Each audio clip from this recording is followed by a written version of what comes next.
Hello, good evening बच्चों। तो आज हम लोग बात करेंगे किसके बारे में? कोरोना के बारे में नहीं, कोरोजन के बारे में बात करेंगे। कोरोना नहीं लिखा हुआ है। अच्छा, एक चीज बताओ, इस लॉकडाउन का फायदा क्या हुआ?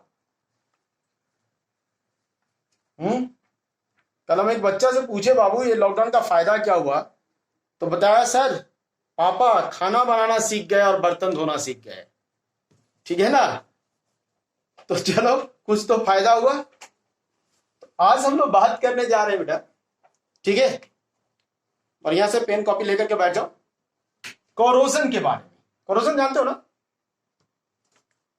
कोरोजन क्या होता है? देखते होगा, ये जो है दरवाजा है, वो जो कब्जा लगा हुआ रहता है उसमें, वो आयरन का बना हुआ रहता है। वो क्या होता है, अगर पेंट नहीं किया हुआ है, बहुत दिन के बाद देखोगे उस पर धीरे धीरे क्या होता है, आपको ब्राउन कलर का लेयर पड़ जाएगा। उसको हाथ से छुओगे तो झड़ जाएगा, मतलब आयरन हट जाएगा। ठीक है ना? उसको हम लोग रस्ट बोलते हैं ना, जंग बोलते हैं। हिंदी में जंग बोला जाता है, रस्टिंग ऑफ आयरन। देखो बेटा, when the metals are exposed to atmosphere, ठीक है ना, they react with the oxygen and water present in atmosphere to form some undesirable product। ठीक है ना? जब एटमॉस्फेयर में छोड़ देते हैं तो वो क्या होता है कि एटमॉस्फेयर में जो ऑक्सीजन है, वाटर है, ठीक है ना, ये सबसे मिलकर के रिएक्ट करके क्या बना देता है, अनडिजायरेबल प्रोडक्ट बना देता है, जिसको हम लोग क्या बोलते हैं, रस्ट बोलते हैं। सॉरी, हाँ, रस्ट बोल सकते हैं। आयरन के केस में उसको रस्ट बोलते हैं, और इस प्रोसेस को क्या बोलते हैं, कोरोजन बोलते हैं। ठीक है?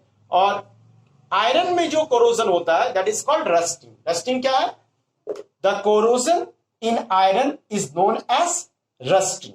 रस्ट जानते हो ना? आयरन का रस्ट क्या होता है? Hydrated ferric oxide Fe2O3.XS2O, ferric oxide containing water, hydrated ferric oxide, समझा ना इसे? Is called rust. उसको हम लोग क्या बोलते हैं बेटा? रस्ट बोलते हैं। ठीक है? अब कुछ फैक्टर्स है जिसपे कोरोजन डिपेंड करता है। आप लोग जानते भी हो, 10th में भी पढ़ा होगा कि एक फैक्टर है रिएक्टिविटी ऑफ मेटल। सब कोई जानता है, मोर रिएक्टिव मेटल जो होगा और मोर प्रोन टू कोरोजन, ज्यादा रिएक्टिव मेटल में जल्दी कोरोजन होगा। ठीक है? दूसरा है प्रेजेंस ऑफ इंप्यूरिटीज। ठीक है? Presence of impurity also helps in setting up the corrosion cell. अभी पढ़ाएंगे हम कोरोजन से। ठीक है ना? एक इलेक्ट्रोकेमिकल सेल सेटअप होता है। ठीक है ना? तो उसको सेल को सेटअप होने में मदद करता है, जिसके चलते क्या होता है, कोरोजन अकर्स रैपिडली। तो प्योर आयरन जो है वो जल्दी, उसको कुछ नहीं हो सकता है। ठीक है ना? और खास करके प्योर आयरन को अगर हम वैक्यूम में रख दें तो बिल्कुल रस्टिंग नहीं होगा उसका। यानी जो एयर में मॉइस्चर मौजूद है, ठीक है ना, they are also responsible for corrosion. ठीक है ना? Air and moisture are quite helpful in corrosion. Corrosion के लिए जिम्मेदार कौन है? Air and moisture. अभी देखोगे एक चीज और देखा होगा कि अगर कहीं आयरन का टुकड़ा, ठीक है, जहां पे डेंट हो या जहां बेंड हो या कुछ स्क्रैचेस हो या कुछ कट्स हो, वहां पे जल्दी रस्टिंग हो जाता है। ठीक है ना? तो strength in metal also helps in corrosion. साथ ही साथ बेटा एक चीज हम बता दें, सॉल्ट वाटर जहां होगा, जहां का वाटर सॉल्टी होगा, नमक होगा जहां पे, ठीक है ना, वहां पे कोरोजन बहुत तेजी से होता है। यानी the presence of electrolyte also makes the corrosion process faster, क्योंकि वो कंडक्टिविटी वाटर का क्या कर देता है, बढ़ा देता है, जिसके चलते इस तरह का होता है। इसके बारे में हम लोग बाद में भी बात कर सकते हैं, लेकिन ये सब फैक्टर है। पहला हो गया कि more active metals are more prone to corrosion. दूसरा, presence of impurities helps in corrosion। तीसरा, air and moisture are quite helpful in corrosion। ठीक है ना? no rusting can be caused, ठीक है ना, if iron is kept in vacuum। यानी air and moisture जो है, they are most important factor, they are the most important factor for corrosion। और तीसरा, strengths in metal, ठीक है ना, dents, bends, scratches in metals also help in corrosion, और एक फैक्टर क्या है, presence of electrolyte. Presence of electrolyte also makes the corrosion process faster, इसीलिए the rusting of iron more rapidly in saline water in comparison to क्या चीज, pure water. Saline water मतलब नमक वाला पानी में रस्टिंग बहुत जल्दी होगा। तो ये कोरोजन के बारे में बात हुआ, लेकिन मेरा इस टॉपिक में सबसे इंपॉर्टेंट चीज जो है बेटा वो है मैकेनिज्म ऑफ रस्टिंग। इसको आपको पढ़ना होगा, ठीक है। वो पार्ट आप जानते थे 10th में। What is the mechanism of rusting, कैसे होता है सर रस्टिंग? इसके लिए एक थ्योरी बेटा बोलता है, according to electrochemical theory the non uniform surface of metal, ठीक है, and the impurity present in iron behaves as electrochemical cell called corrosion cell। उसको हम लोग क्या बोलते हैं, corrosion cell बोलते हैं। यानी जहां पे आप रस्टिंग देख रहे हो रहा है ना, वहां पे एक सेल बनता है आयरन का। जिस टुकड़ा पे रस्टिंग हो रहा है बेटा, वहां एक छोटा सा इलेक्ट्रोकेमिकल सेल का निर्माण हो जाता है, ठीक है ना। और उस इलेक्ट्रोकेमिकल सेल को क्या बोलते हैं हम लोग, कोरोजन सेल बोलते हैं। सर सेल बनेगा तो वहां एनोड होगा, कैथोड होगा, इलेक्ट्रोलाइट होगा, डेफिनेटली होगा, होना ही है, उसके बिना तो होगा ही नहीं, ठीक है। एनोड कौन होगा सर, प्योर आयरन जो है it acts as anode. Pure iron किसके तरह काम करता है बेटा, एनोड के तरह। कैथोड कौन रहेगा, इम्प्योर सरफेस जो है मेटल का, जिसमें इंप्योरिटीज मौजूद है, ठीक है ना, moisture containing sulphur dioxide, carbon dioxide, oxygen, ये सब जो मौजूद है, ठीक है ना। और खास करके वो कहां पे रह जाएगा, जहां पे आपको यूनिफॉर्म सरफेस नहीं होगा, वहां अड़ जाएगा, थोड़ा देर रुक जाएगा, ठीक है ना, इंप्योरिटीज। वो काम करेगा कैथोड की तरह। सर इलेक्ट्रोलाइट क्या होगा, ये जो मॉइस्चर है जिसमें कि ऑक्सीजन डिसॉल्व है, कार्बन डाइऑक्साइड डिसॉल्व है, सल्फर डाइऑक्साइड डिसॉल्व है, वो काम करेगा इलेक्ट्रोलाइट की तरह। Is it clear? अब सवाल उठता है सर रिएक्शन कैसे होता होगा, कोरोजन सेल में क्या रिएक्शन होता है? तो देखो बेटा, ये जो एनोड है, जो प्योर मेटल है, वो काम कर रहा है एनोड की तरह। वहां पे क्या होता है, iron gets oxidized, the pure iron metal gets oxidized, ठीक है ना, to Fe2 plus ion. Fe जो है एनोड पे क्या हो रहा है, जो प्योर मेटल है, Fe किस में कन्वर्ट हो जाता है, Fe2 प्लस आयन में, और 2 इलेक्ट्रॉन छोड़ता है। ये जो Fe2 प्लस आयन है it passes into the solution. Solution मतलब समझ लो ना, वो जो सरफेस पे क्या जमा हुआ है, मॉइस्चर है, ठीक है ना, जिसमें डिसॉल्व ऑक्सीजन, कार्बन डाइऑक्साइड है, उधर जाता है। एंड द इलेक्ट्रॉन्स, इलेक्ट्रॉन्स का क्या होगा, ठीक है, इलेक्ट्रॉन्स जो है, these electrons go to the other part of the metal, दूसरे पार्ट में जाएगा, ठीक है, उसके बगल में ही जाएगा, दूसरे पार्ट में जाएगा, ठीक है ना, जहां इंप्योरिटीज है वहीं जाएगा, ठीक है ना, other part of the metal. And that part will behave as किसकी तरह, that part will behave as cathode. दूसरा पार्ट किसकी तरह बिहेव करेगा, कैथोड की तरह बिहेव करेगा, उधर चला जाएगा, ठीक है ना। तो याद रखिएगा कि Fe2 प्लस आयन कहां जाएगा, metal passes into the solution. आप लिख सकते हो metal passes into the solution, passes into solution as Fe2 plus ion. And जो इलेक्ट्रॉन्स है, वो इलेक्ट्रॉन्स का क्या हो रहा है, electrons go to the another spot of the metal, go to कहां पे बेटा, अनदर स्पॉट ऑफ क्या चीज, सर स्पॉन लिख दिया सर गलती से, स्पॉट ऑफ मेटल, ठीक है, दूसरे स्पॉट पे जा रहा है मेटल का, ठीक है, अनदर स्पॉट ऑफ मेटल, ठीक है। एंड और वहां पे होगा क्या, एंड वहां पे क्या होगा, वो कैथोड की तरह काम कर रहा है ना, वहां पे क्या होगा, रिडक्शन होगा किसका, एटमॉस्फेरिक ऑक्सीजन का, ठीक है। तो एंड रिड्यूसेस किसको, एटमॉस्फेरिक ऑक्सीजन, एटमॉस्फेरिक ऑक्सीजन उसको रिड्यूस कर देगा, एटमॉस्फेयर में जो ऑक्सीजन मौजूद है ना उसको रिड्यूस कर देगा, किसमें, to water, in presence of क्या चीज बेटा, बोलो, in presence of H plus ion, ठीक है ना। यानी कैथोड पे क्या रिएक्शन होने जा रहा है, इलेक्ट्रॉन्स जो एनोड से निकला प्योर मेटल से, वो इंप्योर सरफेस की तरफ जा रहा है, ठीक है ना। और इंप्योर सरफेस पे क्या रिएक्शन होने वाला है, वो जो कैथोड की तरह काम करता है उस पे क्या रिएक्शन होने वाला है बेटा, Fe2 प्लस आयन सॉल्यूशन में चला जाता है, सॉल्यूशन में तो वही एरिया जहां पे मॉइस्चर वगैरह है वहां चला जाता है, ठीक है। लेकिन वहां पे क्या रिएक्शंस होने वाला है, कैथोड पे क्या रिएक्शंस होने वाला है बताओ। कैथोड पे सर रिडक्शन होने वाला है, डेफिनेटली रिडक्शन होने वाला है। किसका रिडक्शन होने वाला है सर, आप अभी बोले जो ऑक्सीजन है मौजूद, डिसॉल्व्ड ऑक्सीजन या एटमॉस्फेरिक ऑक्सीजन है, उसका रिडक्शन होने वाला है, ठीक है ना। उसका किस में रिडक्शन होने वाला है, O2 का किस में रिडक्शन होने वाला है, H2O में। क्या रिएक्शन होगा O2 का, यहां बताए थे ऑक्सीजन का ऑक्सीडेशन नंबर क्या है 0, यहां कितना है -2, यहां बैलेंस करो, 2 से मल्टीप्लाई करो, 2 दूनी 4, -4 हो गया ऑक्सीडेशन नंबर, यहां हो गया 2 0, total decrease in oxidation number 4 है, यानी यहां पे 4 इलेक्ट्रॉन लग जाएगा सर। अब बैलेंस करना पड़ेगा, ऑक्सीजन तो बैलेंस्ड है, हाइड्रोजन किधर है, हाइड्रोजन का कमी सर लेफ्ट साइड में, कितना हाइड्रोजन का कमी है 4, यानी सर 4H प्लस आयन लगा दिए। सर H प्लस आयन क्यों लगाए, मीडियम एसिडिक मीडियम में ये होता है, ठीक है ना। अल्कलाइन मीडियम में, इसीलिए अल्कलाइन मीडियम में क्या होगा, ये प्रोसेस स्लो हो जाएगा, अल्कलाइन मीडियम में प्रोसेस स्लो हो जाएगा। पूछता भी है इस चीज को, अल्कलाइन मीडियम में रस्टिंग क्यों स्लो होता है, ठीक है ना। NaOH वगैरह का प्रेजेंस में क्यों स्लो होता है, क्योंकि NaOH किसको खा जाएगा, H प्लस आयन को खा जाएगा, मतलब समझ लो ना, H प्लस आयन को न्यूट्रलाइज कर देगा, तो अवेलेबिलिटी क्या हो जाएगा, अवेलेबिलिटी में तो समझ लो ना क्या चीज, उसका मौजूदगी घट जाएगा H प्लस आयन का। इसीलिए एसिडिक सॉल्यूशन में फास्ट होगा, लेकिन बेसिक सॉल्यूशन में क्या होगा, जरा स्लो होगा, ठीक है। तो ये होगा सर, ये H प्लस आयन कहां से आता है, बच्चा लोग पूछ देता सर ये H प्लस आयन कहां से आएगा।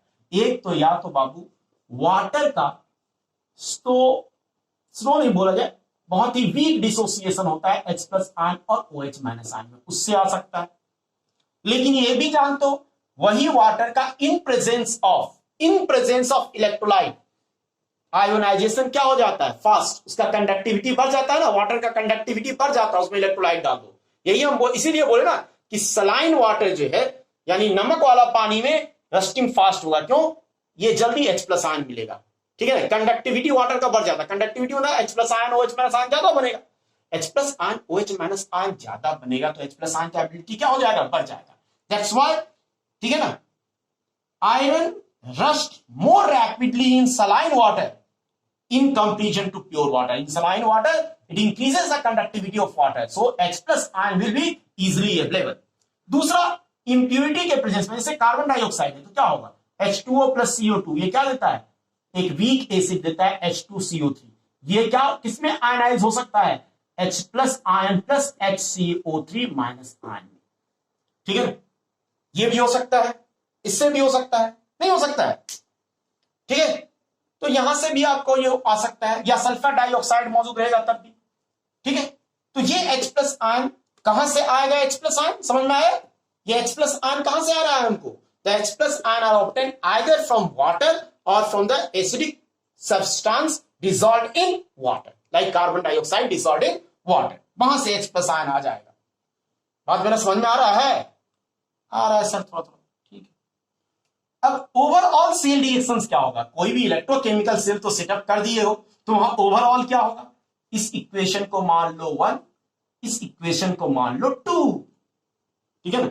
4 को इलेक्ट्रॉन यहां देखो बाबू ऐड हो रहा है, तो 4 को इलेक्ट्रॉन निकलना भी चाहिए ना, तो इसको 2 से मल्टीप्लाई कर दे, इसको 1 से मल्टीप्लाई कर दे, दोनों को ऐड कर दे।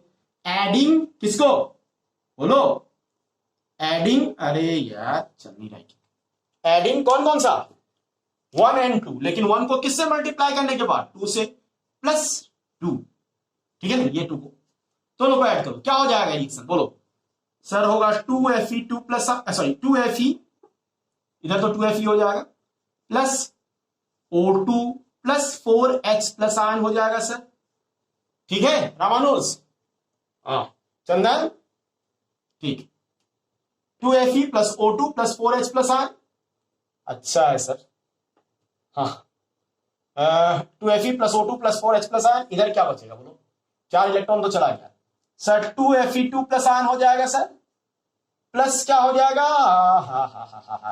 2H2O हो जाएगा, वेरी गुड।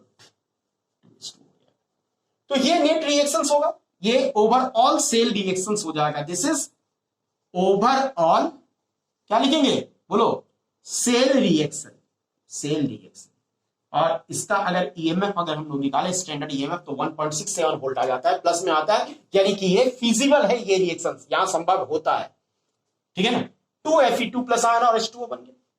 ठीक है, तो iron gets oxidize to Fe2 plus ion. अब क्या होगा, बोलता है कि ये जो Fe2 प्लस आयन है आर ऑक्सीडाइज फर्दर, यहां पे फर्दर ये ऑक्सीडाइज हो जाएगा किससे, by dissolved oxygen to form ferric oxide. ठीक है ना, with the further production of H plus ion. हम क्या बोले, समझ में आया? देखो हम बोले ये जो Fe2 प्लस आयन बना है ना बेटा, ये क्या होगा, Fe2 plus ion are oxidised.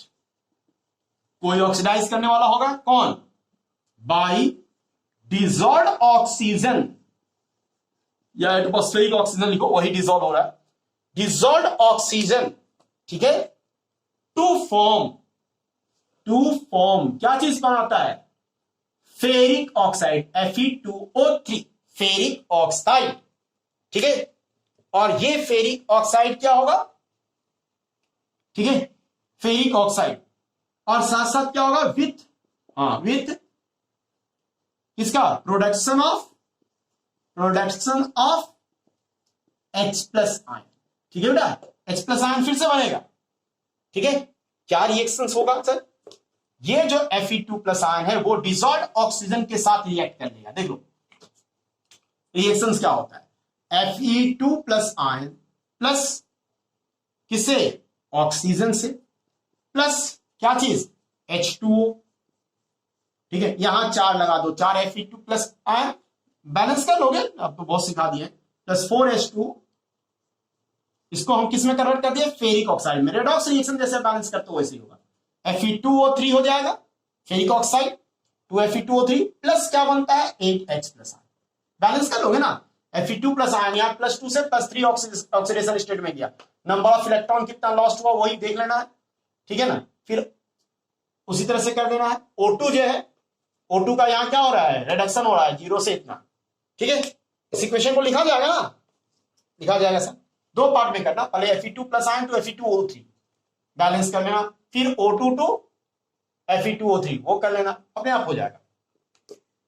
ठीक है, यहां पे देखो ना, आयरन का ऑक्सीडेशन हो रहा है और ऑक्सीजन का रिडक्शन हो रहा है, यहां 0 से -2 ऑक्सीडेशन स्टेट में चला गया, और आयरन +2 से +3 ऑक्सीडेशन स्टेट में चला गया। ठीक है, और H प्लस आयन फर्दर बन गया, तो Fe2 plus ion are oxidized by dissolved oxygen to form ferric oxide, और ये फेरिक ऑक्साइड क्या होगा, अंडरगोस हाइड्रेशन, वाटर है ना, वाटर के साथ Fe2O3 कंबाइन कर लेगा, प्लस XH2O, मालूम नहीं जितना H2O, Fe2O3 dot XH2, hydrated ferric oxide, जिसको हम लोग क्या बोलते हैं बाबू, रस्ट बोलते हैं। यहां पे जो बनता है ना रस्ट, यही है रस्ट, यहां पे आपको तब क्या होने लगेगा, ये धीरे धीरे ब्राउन कलर में चेंज होने लगेगा, यानी अब ये सरफेस रस्ट हो जाएगा, और थोड़ी दिन बाद इसको झाड़ोगे तो निकल जाएगा। तो यहां पे एक चीज जो है, एक दो बात मैं बताना चाहूंगा। पहला बात क्या है कि बोलता है, क्वेश्चन पूछता भी है कि salt water accelerates corrosion, why, क्या जवाब दोगे, this is mainly due to the fact that salt water increases the electrical conduction, means electrical conductivity of electrolytic solution formed on the surface पे जो इलेक्ट्रोलाइटिक सॉल्यूशन है उसका conductivity को क्या कर दे रहा है, इंक्रीज कर दे रहा है, जिससे H प्लस आयन जल्दी मिलेगा। therefore rusting of iron becomes more serious problem where salt is present in water, salty water जहां है वहां रस्टिंग बहुत जबरदस्त होगा। ठीक है ना, वहां जल्दी फूल टिक नहीं पाएगा जल्दी।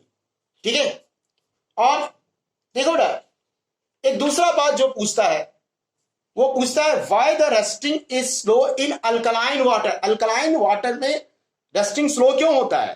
ठीक है ना, एंटी रस्ट जो सॉल्यूशन यूज करते हैं ना, वो भी आपको अल्कलाइन नेचर का होता है।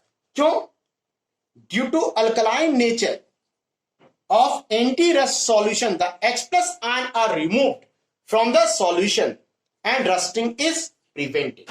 H plus ion, ये H plus ion responsible है ना बेटा, यहाँ पे ये H plus ion का एबिलिटी अगर घट जाएगा तो क्या हो जाएगा, रस्टिंग क्या हो जाएगा, रस्टिंग प्रोसेस क्या हो जाएगा, स्लो हो जाएगा।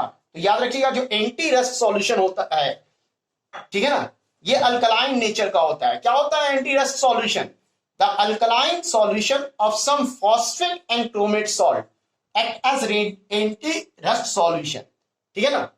When iron articles are dipped into,